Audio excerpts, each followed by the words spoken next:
So hello everyone and welcome back to my another blog. तो आ चुके हैं बहुत ही दिन बाद आपके लिए एक वीडियो लेके। तो आई होप आप सभी को स्पीति सीरीज़ अपनी पसंद आई होगी और 2 हफ्ते के बाद हम लोग ब्लॉग लेके आए हैं। तो आज का जो ब्लॉग है वो रहने वाला है 28,000 किलोमीटर ओनरशिप रिव्यू। और हम आपको सभी कुछ बताएंगे कि 28,000 किलोमीटर में हमने क्या क्या दिक्कतें झेली हैं, क्या क्या हमको इसमें अच्छा लगा और आपको भी ये बुलेट लेना चाहिए या नहीं लेना चाहिए। तो सबसे पहले मैं ये बताना चाहूँगा कि 28,000 किलोमीटर में हमने इसमें जो चीज़ें चेंज कराई हैं वो क्या क्या चेंज कराई हैं और उसकी कॉस्ट वगैरह। तो सबसे पहले शुरू करता हूँ मैं चेन सेट से। तो हर बुलेट का चेन सेट जो है वो 15 से 18,000 किलोमीटर के बीच में चेंज करवा ही लेना चाहिए। हमने थोड़ा लेट चेंज करवाया है, हमने चेंज करवाया अपना 22,000 किलोमीटर पे। तो ये चेन सेट जो है ये नया वाला चेन सेट है, क्योंकि पुराने वाले में जो है वो मैं संभाल के तो रखता था, चेन लूप वगैरह करता रहता था टाइमली, तो जंग नहीं लगा था। बट यहाँ से जो है ना वो चेन लूज़ हो जाती है बीच बीच से और बीच बीच से टाइट हो जाती है, तो वो चेंज कराने पड़ती है, नहीं तो वो एक्यूरेट अपनी पावर नहीं पकड़ती जितनी इसकी पावर होती है। तो चेन वगैरह इसकी चेंज हुई है और उसके बाद हमने इसका करवाया है टायर चेंज, जो कि ऑफ रोडर टायर लगवाया है। आप देख ही सकते हैं, देखो ऑफ रोडर टायर है ये। तो ये टायर भी बहुत अच्छा था और स्पीति भी हम इसी टायर को लगा के गए थे, तो पूरी राइड में जो है एक भी दिक्कत नहीं आई, कहीं पे भी स्किट वगैरह नहीं हुआ। जबकि आप अगला टायर देख ही सकते हो, अगला टायर पूरा गंजा है इसका, बस साइड साइड की ग्रिप है थोड़ी थोड़ी। तो ये भी अभी चेंज करवाना हमने थोड़े दिन में। बात हो रही है कि जब भी टायर चेंज करवाना तो बोलते पूरा सेट कर। हाँ, जब भी चेंज करवाना पूरा सेट करवाना चाहिए। हमें अगला मिला नहीं था और इसका अगला जो है वो हम जल्दी चेंज करवाने वाले हैं। बट फिर भी जो है अगला टायर गंजा था, फिर भी हम पूरी स्पीति की राइड मार के हैं 12 चला पास तक और कहीं पे भी कोई दिक्कत नहीं आई हमें। बाकी बात करते हैं इसकी सीट की, तो सीट इतनी कंफर्टेबल है यार कि ऑलमोस्ट 3 ट्रिप में मार चुका हूँ लॉन्ग, एक सच पास का 12 चला पास और शिमला। तो 3 ट्रिप में कहीं पे भी मेरे को जो वो बैक पेन नहीं आई है। और इसको लगातार भी आप लोग चला सकते हैं, एक दिन में 300-400 किलोमीटर आराम से कवर हो सकता है, क्योंकि दर्द वगैरह नहीं होती है इसमें, आराम से चलता है बिल्कुल और सीट बिल्कुल कंफर्टेबल है। बाकी इसके मीटर की बात करूं तो ये वाला जो मीटर है वो मेरा 3rd मीटर है, क्योंकि मीटर पहले जब मैंने नया नया लिया था तो बड़ी प्रॉब्लम्स आ रही थी इसमें और सबसे ज़्यादा प्रॉब्लम्स मीटर में ही थी। तो यहाँ मैं आपको चेक करवा देता हूँ। इसमें जो शो कर रहा है वो कर रहा है 8567.4 किलोमीटर और बाकी अभी तक टोटल जो है वो पिछले इससे जो पिछला मीटर था उसमें 7,000 किलोमीटर चली थी, उससे पिछले वाले में 13,000 समथिंग थी। तो 28-28,500 के बीच में चल चुकी है ये अभी तक। और जो सबसे गंदे 2 ट्रिप मैंने मारे हैं सच पास और 12 चला पास का, उनमें कोई प्रॉब्लम नहीं दी है इस बाइक ने। बाकी यहाँ पे लोकल तो बड़ी तंगी दी है इस बाइक ने, बड़ी प्रॉब्लम्स आई हैं लोकल रोड्स में इसमें। बट जब भी मैं लॉन्ग टूर वगैरह में जाता हूँ तो कोई ऐसी प्रॉब्लम नहीं आई। और बाकी अभी रिसेंट ही मैं एक ट्रिप मार के आया हूँ, तो उसमें भी जबकि अगला टायर गंजा था फिर भी कोई प्रॉब्लम नहीं आई। और भाई अगर कभी भी आप कहीं पे भी लॉन्ग टूर वगैरह पे जाते हो, और पेट्रोल वगैरह तो हर कोई बचाने की सोचता ही है यार, तो अगर पेट्रोल वगैरह बचाने की सोचते हो तो इसकी चाबी को न्यूट्रल मार के कभी भी ऑन नहीं रखना है, इसको ऑफ कर देना है, क्योंकि इसकी जो बैटरी है सबसे ज़्यादा प्रॉब्लम इसकी बैटरी में आती है और सबसे जल्दी इसकी बैटरी ख़त्म होती है। तो चाबी वगैरह ऑफ ही रखना, क्योंकि बैटरी की प्रॉब्लम जो है वो बहुत गंदी है इसकी और इसकी बैटरी भी इजीली नहीं मिलती है। ऐसे ही फंस जाओगे कहीं पे भी, तो लॉन्ग ट्रिप वगैरह पे गए हो तो इस चीज़ का ध्यान रखना है एक। और दूसरा, अगर लॉन्ग ट्रिप पे जब भी जाओ तो साइड में जो बैग्स वगैरह बांधते हैं उनका भी ध्यान रखना पूरा कि कैसे बांध रहे हो आप, क्योंकि यहाँ पर जो बिना सैडल, जैसे मैं जाता हूँ तो मैं बिना सैडल स्ट्रेस के जाता हूँ, मैंने सैडल स्ट्रेस वगैरह नहीं लगवा रखे हैं क्योंकि वो अच्छे भी नहीं लगते, बहुत ज़्यादा बड़े होते हैं साइज़ में और उनकी कुछ ज़रूरत भी नहीं होती, क्योंकि इतना सामान ट्रैवल पे लेके भी नहीं जाना चाहिए, ज़्यादा कोई ज़रूरत होती नहीं है। अपना नॉर्मल हफ्ते भर के कपड़े वगैरह आराम से आ जाते हैं दोनों साइड बांध के। तो यहाँ पे आपने ध्यान रखना है कि टायर में ना जाए बैग वगैरह, क्योंकि इस साइड से फिर भी थोड़ा ठीक है, इस साइड से डर रहता है पूरा अंदर जाने का। तो यहाँ से आपने पूरा ध्यान रखना है अगर कोई भी इसको लेके जा रहा है लॉन्ग ट्रिप पे। और जो बोलते हैं कि भाई ये वाली बाइक लेनी चाहिए या नहीं, तो उनको तो मैं यही बोलूँगा यार, लो, दिल खोल के लो, क्योंकि जब हमने ली थी स्टार्टिंग में तो इस बाइक में बहुत प्रॉब्लम्स होती थी और अब इतनी प्रॉब्लम्स नहीं है इस बाइक में, क्योंकि अब जो है वो सर्विस सेंटर वालों को पता लगी है इसकी प्रॉब्लम्स। जब हमने ली थी उस टाइम पे तो उनको पता ही नहीं लगता था कि क्या खराबी आ रही है क्या नहीं। तो अब वैसे भी जो आप नई लोग हैं वो वैसे भी रिपेयर्ड ही आ रही है, बिल्कुल ठीक ठीक आपको पीस मिलेगा। हमारे टाइम पे तो हमने बड़ी मुश्किलें झेल ली हैं, लेकिन मैं यही बोलूँगा भाई बाइक पूरी बेस्ट है, जहाँ मर्जी लेके चल जाओ, जितना मर्जी लंबा टूर हो कोई प्रॉब्लम नहीं आएगी। और सबसे ज़्यादा प्रॉब्लम बंदों को बैठने में ही आती है, क्योंकि लॉन्ग ट्रिप्स में जो है वो बैक पेन करने लग जाती है और उसकी वजह से, हाँ, और उसके हाइट की भी कोई प्रॉब्लम नहीं है। और सबसे ज़्यादा प्रॉब्लम्स जो आती हैं वो लॉन्ग टूर पे यही होती हैं, बैक पेन वगैरह की, जिसकी वजह से बैक पेन एक बार लग पड़े तो उसके बाद फिर ट्रिप नहीं मारा जाता है। लेकिन इसमें ऐसा कुछ नहीं होता है, इसकी वाइब्रेशन 0 है। पहली बात तो ये 0 वाइब्रेशन वाली बाइक है, और ऊपर से इसकी सीट देखो पूरा फोम है ये। और बाकी अभी यार थोड़ी पुरानी भी हो गई है तो ये सीट वगैरह फट चली है।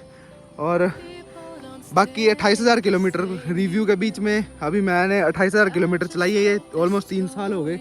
तो 3 साल में अभी तक सिर्फ इसमें 2-3 प्रॉब्लम्स आई हैं। वो एक तो मेरी गलती की वजह से है, ये जब अभी स्पीति गए थे तो पानी जमा था रोड पे और वहाँ पे सीवरेज का खड्डा खुला था तो वो दिखा नहीं था, उसमें टायर घुस गया था ये, उसकी वजह से ये वाला डेंट पड़ गया था। और ये कोई मार गया था मेरे बुलेट पे ईंट, मैंने बताया ही था पहले भी अपने किसी व्लॉग में कि कोई ईंट मार गया था यहाँ पे, तो ये हमने डेंट रिमूव करवाया हुआ है यहाँ का। और बाकी यही 2 चीज़ें हैं जो हैं। और एक इसकी सबसे ज़्यादा प्रॉब्लम जो देती है ये, वो है इसकी पिछली ब्रेक, क्योंकि भाई ये ज़रा से भी गिरे तो ब्रेक इसकी जो है वो टूट जाती है। जैसे अभी देखो मेरी ऊपर हो गई है, इससे नीचे होनी चाहिए पैडल से, ये वाली ब्रेक जो है इससे नीचे होनी चाहिए फुटरेस्ट से, लेकिन ये ऊपर है अभी क्योंकि ये गिरी हुई थी तो ये थोड़ी ऊपर आ गई है, और इसकी वजह से फिर ब्रेक भी वर्क नहीं करती है। तो सबसे ज़्यादा ध्यान इसका इसीलिए रखना पड़ता है कि ये गिरे ना, क्योंकि नीचे वाली ब्रेक जो है वो बड़ी दिक्कत देती है। और दूसरी बात ये, इसकी ब्रेक जो है वो हर महीने एक बार कसवा लिया करो, जिनके पास है। यहाँ से एक नेट लगता है, नेट कसता है यहाँ से, उस नेट को कसवा लिया करो, फिर ये ब्रेक्स वगैरह प्रॉपर वर्क करती हैं। और बात करते हैं इसकी एवरेज की, तो एवरेज तो बिल्कुल ठीक देती है, 40 तक की ऑलमोस्ट दे ही देती है। और बाकी हम तो पहाड़ी इलाके में रहते हैं तो यहाँ पे भी 38-39 ऑलमोस्ट दे ही देती है। और बाकी हाईवेज पे हाँ 35 तक दे देती है आराम से। और हाईवेज वगैरह की बात करते हैं तो 40 पूरी मिल जाएगी। और बाकी सही है यार बाइक, एक्सपीरियंस मेरा अभी तक मैंने 3 लॉन्ग ट्रिप मारे हैं, तो तीनों में मेरा एक्सपीरियंस जो है वो बिल्कुल सही है, कोई दिक्कत नहीं आई मेरे को लॉन्ग ट्रिप में।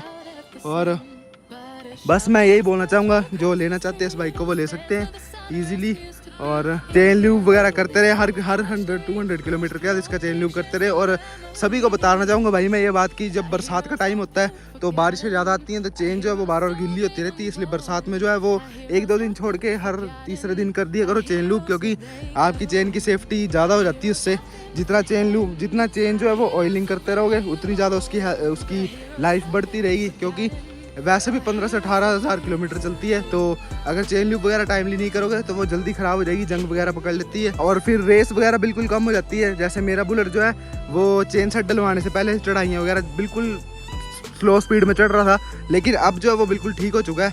और बाकी ये है कि इसकी चेन की और ब्रेक की पूरी केयर करनी पड़ती है, और क्रोम कलर की भी भाई अभी तक मेरे बुलेट में वैसे कोई है नहीं निशान, बट ये कोई मेरा फ्यूल चोरने की कोशिश कर रहा था तो यहाँ पे पेचकस मारा हुआ है बंदे ने, आप देख ही सकते हो। यहाँ से पेचकस मार के इसको तोड़ने की कोशिश की है, जिसकी वजह से इसके अंदर का प्लास्टिक भी टूट गया, बट लॉक नहीं टूटा बंदे से तो ये बच गया। बाकी ये सारे निशान सर्विस सेंटर वालों ने मारे थे, और ये टैंक पे जो मारे हैं ये चोरों ने मारे हुए हैं। भाई हमारे यहाँ चोर बड़े हो गए हैं भाई। जो लोग लॉन्ग ट्रिप वगैरह मारते हैं उनको एक टिप, मैंने अभी तक 3 लॉन्ग ट्रिप मार दी हैं तो थोड़ा बहुत नॉलेज हो ही गया, तो वो आप लोगों के साथ भी शेयर करना चाहूँगा। तो थोड़ी टिप्स दूंगा जो लोग लॉन्ग ट्रिप वगैरह मारते हैं। सबसे पहली चीज़ ये चेक करने, कहीं भी लॉन्ग ट्रिप मारने जा रहे हो, कुछ भी करने जा रहे हो, तो ये ब्रेक ऑयल वाले बॉक्स होते हैं, एक यहाँ पे होता है और फ्रंट का यहाँ पे होता है। तो इसको चेक करना है कि इसमें ऑयल है कि नहीं है, क्योंकि ये बहुत ज़रूरी चीज़ है। अगर इसमें ऑयल नहीं होगा तो ब्रेक जो है वो अप्लाई नहीं होगी, चाहे जहाँ मर्जी चले जाओ फिर, और बिल्कुल भी ब्रेक नहीं लगती है। एक तरह से फेल ही रख लो, जितनी मर्जी ब्रेक दबाओगे वो अप्लाई होगी नहीं।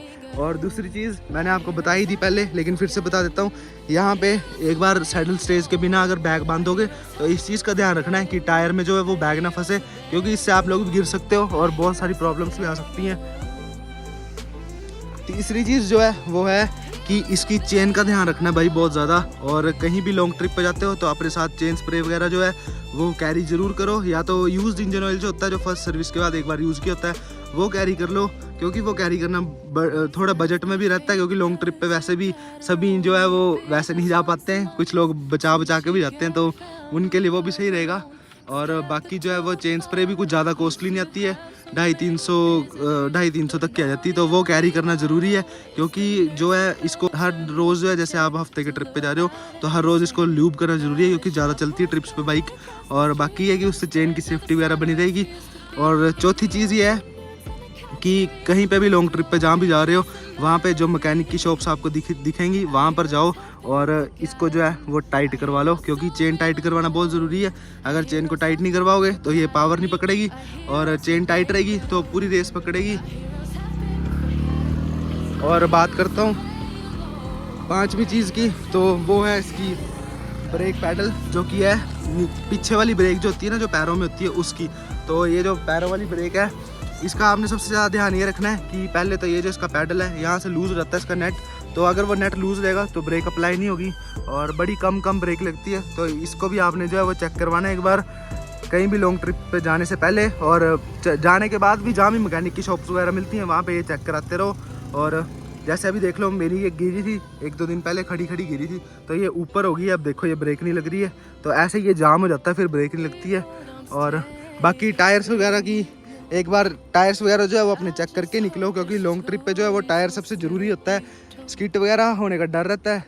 और बाकी एवरेज तो ठीक देती है ये। तो यही कुछ टिप्स थे जो मैंने भी फेस किए हैं और मैं आप लोगों के साथ शेयर कर रहा हूँ, ताकि आप लोगों को दिक्कतें ना आए आगे।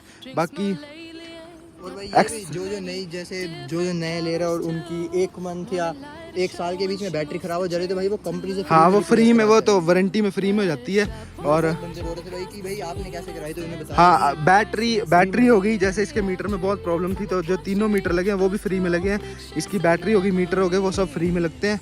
और 1 साल तक नहीं, 2 साल तक, 2 साल तक वो सब फ्री रहता है। और बाकी जो भी बुलेट में प्रॉब्लम्स आएंगी वो सब फ्री रहेंगी 2 साल तक। कुछ ऐसे पार्ट्स होते हैं जो आपको ख़रीदने ही पड़ते हैं, तो वो कुछ ज़्यादा महंगे नहीं होते। इसके नेट वगैरह, जैसे कोई नेट वगैरह चेंज होना हो, जैसे ये मेरा क्रोम है तो इसके जो नेट हैं ये भी क्रोम ही है, और इनमें जंग वगैरह लग जाता है जो इनमें बीच में वो चेंज कराने पड़ते हैं, बस इस चीज़ के पैसे लगते हैं। और बाकी जो पहली 4 सर्विसें थी वो भी जेन्युइन थी, मतलब ज़्यादा पैसे उसमें भी नहीं लगे, 1200-1500 लगता था। फ्री होती पहली 4, मतलब उसमें जो बंदे करते हैं सर्विस ना, उनका कॉस्ट नहीं लगता। हाँ वही, उसके अलावा 1200-1500 पहली 4 में लगता था, और 5वीं सर्विस पे यही लगा है 5000 समथिंग। तो अभी 6वीं सर्विस पे आपको बता देंगे कितना लगता है, और उसका व्लॉग भी बना देंगे एक बार, क्योंकि सर्विस का व्लॉग नहीं बनाया मैंने बहुत टाइम से। और 6th सर्विस में मैं आपको बता दूंगा कि क्या क्या चेंज हो रहा है, क्या क्या नहीं हो रहा है। बाकी यही कुछ टिप्स थी, और 28,000 किलोमीटर का ये मेरा बहुत अच्छा रिव्यू था इसके साथ। बाकी 2000 सब्सक्राइबर्स भी अपने कंप्लीट हो गए हैं यूट्यूब पे, तो उसके लिए बहुत बहुत थैंक यू भाई कि आप सब लोगों ने इतना साथ दिया, और इतनी जल्दी हमारे 2000 सब्सक्राइबर्स कंप्लीट हो गए हैं। अभी हम रिसेंटली टूर पे गए थे तो 1.13 के सब्सक्राइबर्स थे हमारे, लेकिन 2000 कंप्लीट हो चुके हैं। और ऐसे ही अपना चैनल जो है वो ग्रो करता रहेगा, जैसे हम वीडियोस डालते रहेंगे, तो आप लोग भी अपना साथ बनाए रखो। और भाई आप लोग भी शेयर वगैरह किया करो, नई वीडियो आती है तो, क्योंकि बड़ी वीडियोस में भी व्यूज़ आए तो वो एक मोटिवेशन मिलती है हमको। और बाकी इसके साथ बहुत सही एक्सपीरियंस रहा है। बाकी आगे भी हम राइड्स प्लान कर रहे हैं, और जल्दी आपको अपडेट दे देंगे कि कहाँ की राइड हम करने वाले हैं और कहाँ जाने वाले हैं, तो वो सब मैं आपको अपडेट देता रहूँगा अपनी वीडियो में। और बाकी यार ऐसा कि व्लॉगिंग में बहुत ज़्यादा मेरे को बीच में डिले हो जाता है वीडियो वगैरह डालने में, तो उसके लिए भाई माफ़ करना, ट्राई करेंगे हम। और यही था हमारा 28,000 किलोमीटर रिव्यू। तो मिलते हैं आपसे एक अगली मस्ती वीडियो में, तब तक के लिए इस वीडियो को लाइक, सब्सक्राइब एंड शेयर कर दो। मैं मिलता हूँ आपसे एक अगली वीडियो में, तब तक के लिए बाय गाइस।